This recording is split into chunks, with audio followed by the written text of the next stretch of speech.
সুপ্রিয় দর্শক, আসসালামু আলাইকুম। আপনাদের সবাইকে স্বাগত জানাচ্ছি এখনকার আলোচনায়। আপনাদের সঙ্গে আছি আমি সিরাজুল ইসলাম। দর্শক, হজের ময়দানে ইরানের হাজিরা ইতিহাস সৃষ্টি করেছে।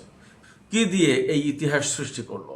এ পাশে ইরানের সর্বোচ্চ নেতা সাইদ মুস্তফা খামেনি বলেছেন, মুসলিম বিশ্বের মধ্যে ঐক্য প্রতিষ্ঠা করতে হবে এবং মধ্যপ্রাচ্যে আমেরিকা আর কখনো নিরাপদ আশ্রয় পাবে না। আঞ্চলিক ও বিশ্ব ব্যবস্থায় যে পরিবর্তন শুরু হয়েছে, এই পরিবর্তনের ধারার সাথে নিজেদেরকে খাপ খাওয়ানোর জন্য মুসলিম বিশ্বের প্রতি আহ্বান জানিয়েছেন। এদিকে ইরানের উপর আমেরিকা যে হামলা চালিয়েছে, নতুন করে তার শক্ত জবাব দেওয়ার অঙ্গীকার ব্যক্ত করেছে ইরানের আইআরজিসি। তাতে প্রশ্ন উঠেছে, তাহলে কি দুই দেশের মধ্যে যে চুক্তির সম্ভাবনা ছিল, সেই চুক্তি কি হবে? এপাশে ডোনাল্ড ট্রাম্প বলেছেন, ইরানকে অবশ্যই সমৃদ্ধ ইউরেনিয়াম আমেরিকার হাতে দিতে হবে যাতে সেগুলো ধ্বংস করা যায়। কিন্তু ইরান সমৃদ্ধ ইউরেনিয়াম নিজেদের কাছে রাখার ব্যাপারে একেবারেই দৃঢ় প্রতিজ্ঞ। তাহলে চুক্তির ভবিষ্যৎ কি হবে? সুপ্রিয় দর্শক, এই সমস্ত বিষয় নিয়েই এখন আলোচনা হবে। আশা করি আপনারা শেষ পর্যন্ত সঙ্গে থাকবেন। আর এখনকার আলোচনা যদি ভালো লাগে তাহলে লাইক, কমেন্ট, শেয়ার করবেন এবং চ্যানেলটি সাবস্ক্রাইব করে সাথেই থাকবেন। দর্শক, চলুন মূল আলোচনায় চলে যাই। হজের ময়দানে ইরানের হাজিরা একটা নতুন ইতিহাস সৃষ্টি করেছেন। অবশ্যই এই ইতিহাস সৃষ্টির পেছনে আমি বলবো যে সৌদি আরবেরও কিছুটা অবদান আছে। আগে বলি ইতিহাস কিভাবে সৃষ্টি করেছে ইরানের হাজিরা। সেই ইতিহাস সৃষ্টি করেছেন এইভাবে, আজকে আরাফার ময়দানে অর্থাৎ হজের ময়দানে যে বিশাল জমায়েত ছিল, সেই জমায়েতে ইরানের হাজিরা আমেরিকা এবং ইসরায়েলের ধ্বংস কামনা করে স্লোগান দিয়েছেন।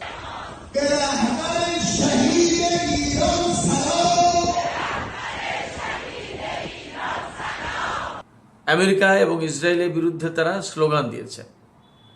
সুপ্রিয় দর্শক, আপনারা নিশ্চয়ই জানেন যে সৌদি আরবে হজের ময়দানে এই রকমের কোনো দেশের বিরুদ্ধে স্লোগান দেওয়ার কোনো প্রশ্নই ওঠে না। কোনোভাবেই এটা অ্যালাউ না, সৌদি পুলিশ অ্যালাউ করে না। কিন্তু মজার ব্যাপার হচ্ছে, এবার কিন্তু ইরানি হাজিদের এই বিষয়টা অনুমতি দিয়েছে, অ্যালাউ করেছে এবং ইরানের হাজি সাহেবানরা তারা কিন্তু আমেরিকা এবং ইসরায়েলের ধ্বংস কামনা করে স্লোগান দিয়েছেন। আপনারা মনে হয় খেয়াল করতে পারেন, সম্ভবত 1984 বা 86 সালে ইরানের হাজিরা সৌদি আরবে এরকম আমেরিকা এবং ইসরায়েলের বিরুদ্ধে স্লোগান দেওয়ার কারণে তাদের উপর ব্যাপক গুলি চালিয়েছিল এবং বহু সংখ্যক হাজি তখন মারা গিয়েছিলেন। এটা নিয়ে ইরান এবং সৌদি আরবের ভেতরে ব্যাপক টানাপোড়েন সৃষ্টি হয়।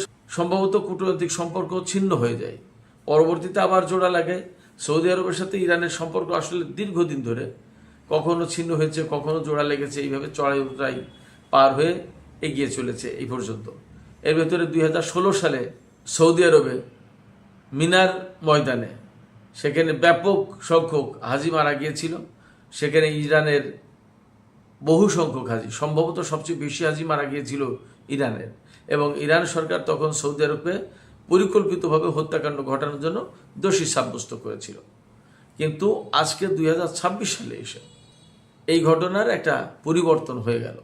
2016 সালের পরে ইরানের সাথে সৌদি আরবের ব্যাপক সম্পর্কের অবনতি ঘটে এবং সৌদি আরবের একজন শিয়া আলেমকে মৃত্যুদণ্ড দেওয়ার কারণে ইরানের সাথে সৌদি আরবের সম্পর্কে মারাত্মক অবনতি ঘটে এবং এমনকি এক পর্যায়ে তেহরানের সৌদি দূতাবাস এবং সৌদি কনসুলেট অফিসে অগ্নিকাণ্ডের ঘটনায় সৌদি আরব ইরানের সাথে সম্পর্ক ছিন্ন করে। আবার এর কয়েক বছর পরে 2023 সালে সৌদি আরবের সাথে ইরানের সম্পর্ক আবার চালু হয়। চীনের মধ্যস্থতায় কূটনৈতিক সম্পর্ক প্রতিষ্ঠা হয়।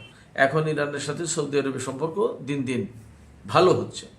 তো এবার এত কিছু যুদ্ধের পরেও, অর্থাৎ আমি বলতে চেয়েছি, সৌদি আরবে যুদ্ধের সময় মার্কিন ঘাঁটিগুলোতে ইরান ব্যাপকভাবে হামলা চালিয়েছে। শুধু সৌদি আরবে না, পারস্য উপসাগরীয় যত আরব দেশ আছে সব দেশেই মার্কিন অবস্থানে ব্যাপকভাবে হামলা চালিয়েছে। সেখান থেকে ইরানের সাথে সৌদি আরবের সম্পর্ক খারাপ হয়ে যাওয়ার কথা ছিল। সেখানে সম্পর্ক খারাপ না হয়ে বরং কি হয়েছে, এবার সৌদি আরব ইরানকে আমেরিকা এবং ইসরায়েলের ধ্বংস কামনা করে স্লোগান দেওয়ার অনুমতি দিল হজের ময়দানে। এটা ইতিহাস সৃষ্টি করা ঘটনা। সৌদি আরব কখনো ইরানিদেরকে এই সুযোগ দেয়নি।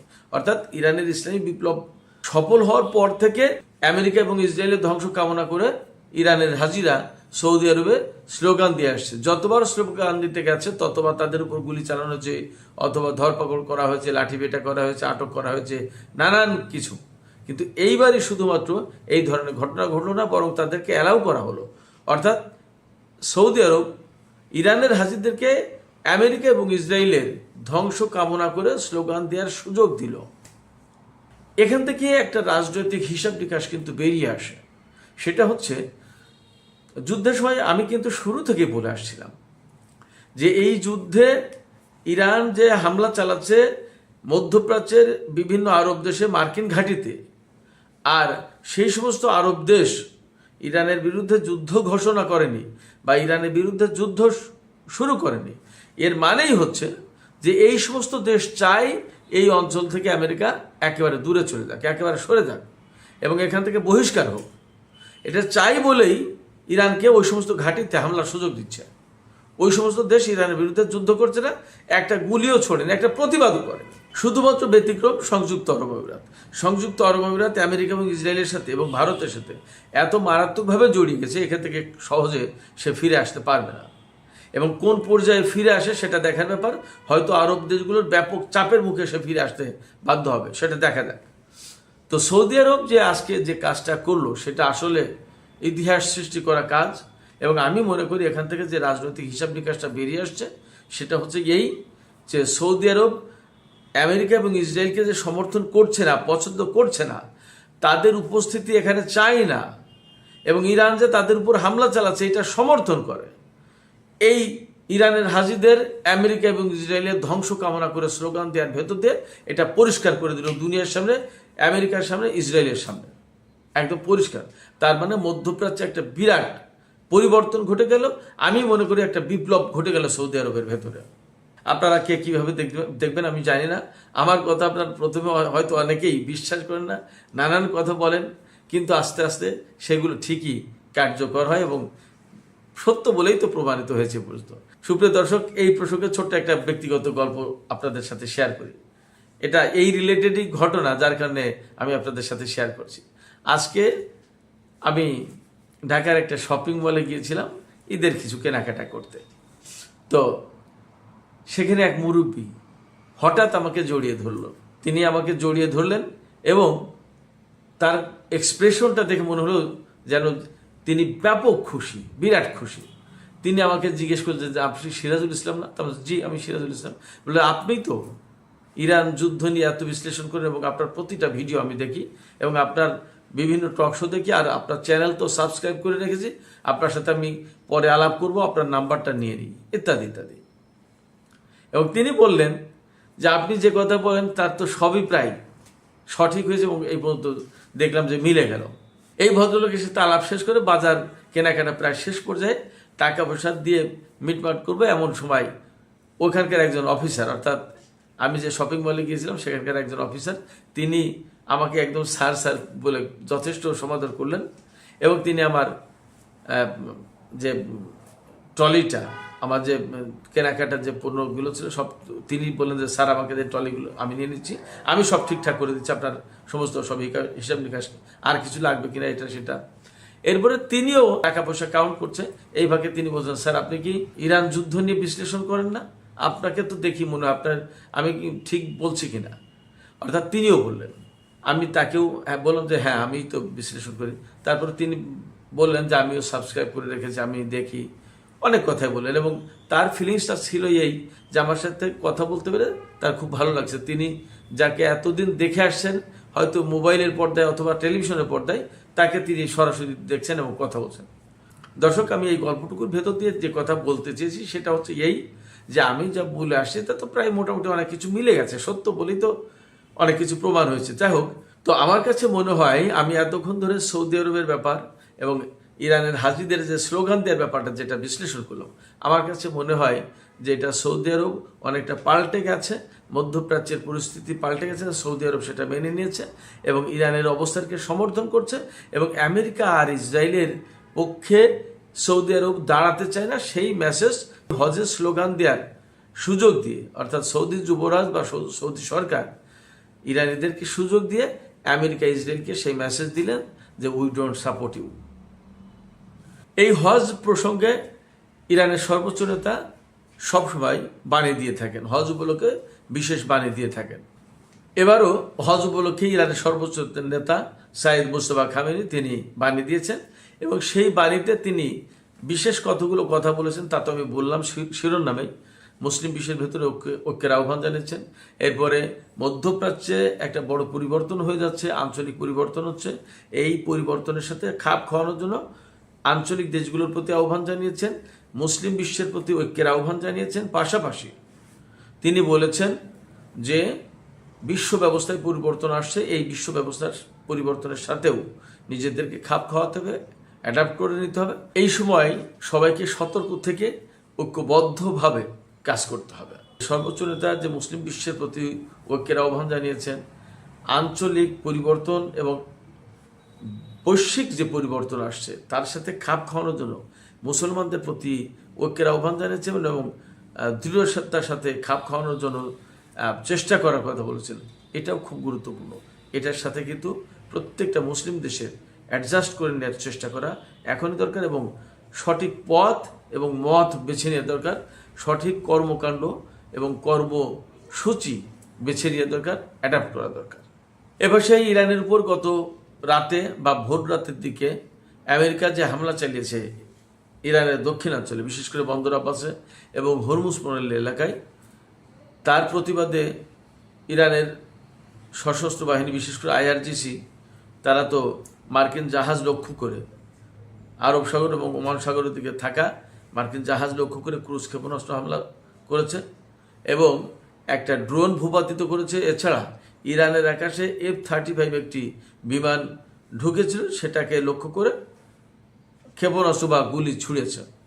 এরপরে IRGCর পক্ষ থেকে পরিষ্কার করে বলা হয়েছে এই হামলার কড়া জবাব দেওয়া হবে, এটা অঙ্গীকার ব্যক্ত করা হয়েছে। তার মানে ধরে নিতে পারি আমরা যে আমেরিকা যে হামলা চালিয়েছে IRGC এর জবাব নিশ্চয়ই দেবে। এবং ইরানের যে জাতীয় নিরাপত্তা পরিষদ, এই জাতীয় নিরাপত্তা পরিষদের সচিব জুল কাদ্র, তিনি বলেছেন যে পিছু হটার কোনো সুযোগ নেই, আমেরিকার সাথে কোনো সুযোগ নেই, অর্থাৎ সামনে এগিয়ে যেতে হবে তাতে যাই হোক না কেন। অর্থাৎ ইরানের স্বাধীনতার সার্বভৌমত্ব, সম্মান, তার মর্যাদা এবং ইতিহাস ঐতিহ্য, তার যে ভৌগোলিক সীমারেখা, এর কোনো ব্যাপারে ইরান কোনো আপোষ করবে না, এটাই তার বক্তব্যের মূল কথা। এদিকে মার্কিন পররাষ্ট্রমন্ত্রী মার্কো রুবিও গতকাল তো তিনি বলেছিলেন যে সোমবারের ভেতরেই একটা চুক্তির সম্ভাবনা রয়েছে, ইরান একটা চুক্তিতে হয়তো পৌঁছাবে। তিনি আজকে বলছেন যে হরমুজ প্রণালীর ঘটনার পরেও হয়তো কয়েকদিনের ভিতরে একটা চুক্তি সই হবে। আর ডোনাল্ড ট্রাম্প বলেছেন যে ইরানকে অবশ্যই তার সমৃদ্ধ ইউরেনিয়াম দিয়ে দিতে হবে এবং এই সমৃদ্ধ ইউরেনিয়াম আমেরিকায় নিয়ে সেগুলো ধ্বংস করবে। ইরান সবসময় বলে আসছে যে কোনো মতেই সমৃদ্ধ ইউরেনিয়াম দেওয়া হবে না এবং হরমুজ প্রণালী ম্যানেজমেন্টের দায়িত্বে ইরান এবং ওমান থাকবে, আমেরিকার এখানে কোনো ভূমিকা নেই এবং হরমুজ প্রণালী কখনো আগের মতো উন্মুক্ত করে দেওয়া হবে না। দুটো যে বিষয়, মূল বিষয়, সেই দুটো জায়গায় কিন্তু ইরান তার অবস্থানে অনড় আছে আর আমেরিকা তার মতো গান গেয়েই চলেছে। সেক্ষেত্রে চুক্তি হবে কি হবে না তা নিয়ে কিন্তু এখনো প্রশ্ন আছে। ইরান ইউরেনিয়াম দেবে না যে কারণে, সে কথা তো সবসময় বলেছে। আমি আবার আজকে আরেকটু বলি, সেটা হচ্ছে ইরান মনে করে ইরানের প্রতিটা ইঞ্চি মাটি যেমন প্রত্যেকটা ইরানি নাগরিকের কাছে তার দেশ, তার মাতৃভূমি এবং পবিত্র, তেমনি প্রতিটি ইউরেনিয়ামের কণা বা প্রতিটি ইউরেনিয়ামের ফোঁটা, যাই বলি না কেন, এক ফুটা ইউরেনিয়াম যদি হয় সেটাও ইরানের প্রতিটি নাগরিকের কাছে ইরানের মাটির মতো পবিত্র এবং ইরানের মাটির মতো দামি। অর্থাৎ সেটাকেই ইরানের সার্বভৌমত্ব এবং স্বাধীনতা বলে গণ্য করা হচ্ছে। ফলে এই স্বাধীনতা, এই সার্বভৌমত্ব, এই অধিকার কখনো আমেরিকার হাতে তুলে দেবে না। এবং ইরান তো বলেছে, বারবার বলছে যে তোমরা যে জিনিস যুদ্ধ করে নিতে পারোনি সেই জিনিস তুমি আশ্চর্যভাবে আলোচনার টেবিলে বসে চাও এবং আমি তোমার হাতে তুলে দেবো, এটা ভাবো কি করে? আশ্চর্য ব্যাপার। ফলে কোনো মতেই ইরান আমেরিকার হাতে সমৃদ্ধ ইউরেনিয়াম তুলে দিচ্ছে না এবং দেবে না, তাতে চুক্তি হোক আর না হোক। ইরানের একদম পরিষ্কার বক্তব্য, চুক্তির জন্য তো ইরান লালায়িত না, পাগল হয়ে যায়নি, এবং চুক্তির জন্য তো ইরান খোঁজাখুঁজি দৌড়াদৌড়ি করছে না।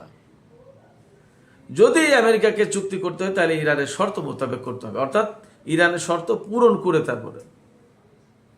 আর এই যে হরমুজ প্রণালীতে হামলা করলো নতুন করে, আবার এই হামলার প্রেক্ষাপটে আমেরিকা আবারও, তারা যে অবিশ্বস্ত, তারা যে কোনো আলোচনার পিঠে হঠাৎ করেই ছুরি মেরে বসতে পারে, আলোচনা যে তারা দীর্ঘদিন কন্টিনিউ করতে পারে এবং আলোচনার ভেতর যে কোনো মুহূর্তে যে কোনো ঘটনা ঘটিয়ে দিতে পারে, এইটা প্রমাণ করে দিল আমেরিকা আবার নতুন করে।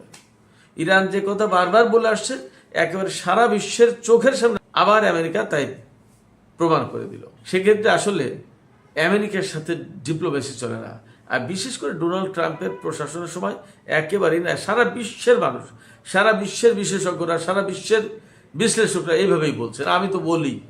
এদিকে চীনের পক্ষ থেকেও একই কথা বলা হয়েছে এবং চীন বলেছে যে হরমুজ প্রণালীতে যে হামলা হয়েছে সেই হামলাটা হওয়া জরুরি ছিল না, এটা খুব খারাপ কাজ হয়েছে। তারপরেও দুই দেশের ভেতরে একটা চুক্তি হোক, সেই ব্যাপারে যাতে আলোচনা সামনে এগিয়ে যায় এবং চুক্তির ব্যাপারে যে অগ্রগতি হয়েছে সেই অগ্রগতি যাতে বাদ না দিয়ে যুদ্ধে যাতে লিপ্ত না হয় দুই দেশ, সেই আহ্বান জানিয়েছে চীন। চীনের পক্ষ থেকে বলা হয়েছে যে এই চুক্তির মধ্য দিয়ে বিশ্বের শান্তি এবং নিরাপত্তা ফিরে আসুক, স্থিতিশীলতা ফিরে আসুক, বেজিং সেটা প্রত্যাশা করে। এদিকে আজকে মার্কিন বাহিনী যখন ইরানের দক্ষিণাঞ্চলে হামলা চালিয়েছে, এর পরে কিন্তু আবার তেলের দাম বেড়ে গেছে। গত 2 সপ্তাহ ধরে তেলের দাম টুকটাক করে কমছিল, আজকে কিন্তু হামলা চালানোর পরে আবার তেলের দাম বেড়েছে। এই যে তেলের দাম বাড়ানো হলো এবং বিশ্বের অর্থনীতিকে আবার অস্থিতিশীল করলো, কে করলো? ইরান নাকি আমেরিকা? ইরান তো আমেরিকার সাথে চুক্তি করার জন্য, যেহেতু একটা আলোচনা চলছে এবং পাকিস্তান, তুরস্ক, সৌদি আরব, কাতার মিলে আমেরিকার প্রস্তাবগুলো ইরানের কাছে তুলে ধরছে এবং এটা নিয়ে একটা ওয়াইড রেঞ্জে আলোচনা হয়েছে এবং ডোনাল্ড ট্রাম্পের সাথে কথা হয়েছে এবং আমেরিকা সম্মতি দিয়েছে বলেই একটা ফ্রেমওয়ার্ক তৈরি করে একটা সমঝোতার কাছাকাছি পৌঁছেছে এবং বাকি কাজ সম্পন্ন করার চেষ্টা করা হচ্ছে। এই অবস্থায় এই যে আজকে আবার বিশ্বের তেলের দাম বা বিশ্ব অর্থনীতিকে অস্থিতিশীল করে তুললো, কে করলো? এর দায়িত্ব টাকার, ইরানের নাকি আমেরিকার? আপনারাই বলুন। ফলে একদম পরিষ্কার যে বিশ্ব শান্তির জন্য আসলে ইরান যে বারবার বলে যে আমেরিকা ভীষণভাবে হুমকি বিশ্ব শান্তির জন্য, এবং বিশ্ব শান্তির জন্য আমেরিকা প্রধান ঝুঁকি, প্রধান হুমকি, কথাটা তো আমি মনে করি যে খুব ভুল বলে না, মিথ্যা বলে না, তাই না? তো যাই হোক, সুপ্রিয় দর্শক, এখনকার আলোচনা এখানে শেষ করতে চাই। যাবার আগে আপনাদের কাছে জানতে চাই আপনাদের মতামত কি। এই যে হজের ময়দানে ইরানি হাজিদেরকে আমেরিকা এবং ইসরায়েল বিরোধী স্লোগান দেওয়ার সুযোগ দিল সৌদি আরব, এটা কি সৌদি আরব আসলে আমেরিকা এবং ইসরায়েলকে এই মেসেজ দিল কিনা যে আমরা আর তোমাদের এই অন্যায় অনাচারের পক্ষে নেই? সৌদি আরবে এই মেসেজ দিল কিনা যে ইসরায়েল তুমি হাত গোটাও, আমেরিকা তুমি হাত গুটিয়ে এখান থেকে চলে যাও, মধ্যপ্রাচ্যে তোমাদের থাকার প্রয়োজন নেই, আমরা থাকি, এইরকম মেসেজ দিল কিনা? কি মনে হয় আপনাদের? আপনাদের মতামত কমেন্টে জানিয়ে লিখতে পারেন। আর ভিডিও ভালো লাগলে আবারও বলি, লাইক কমেন্ট শেয়ার করবেন এবং চ্যানেলটি সাবস্ক্রাইব করে সাথেই থাকবেন। সুপ্রিয় দর্শক, আজকের আলোচনা এখানে শেষ করছি। আপনারা সবাই ভালো থাকুন। আল্লাহ হাফেজ।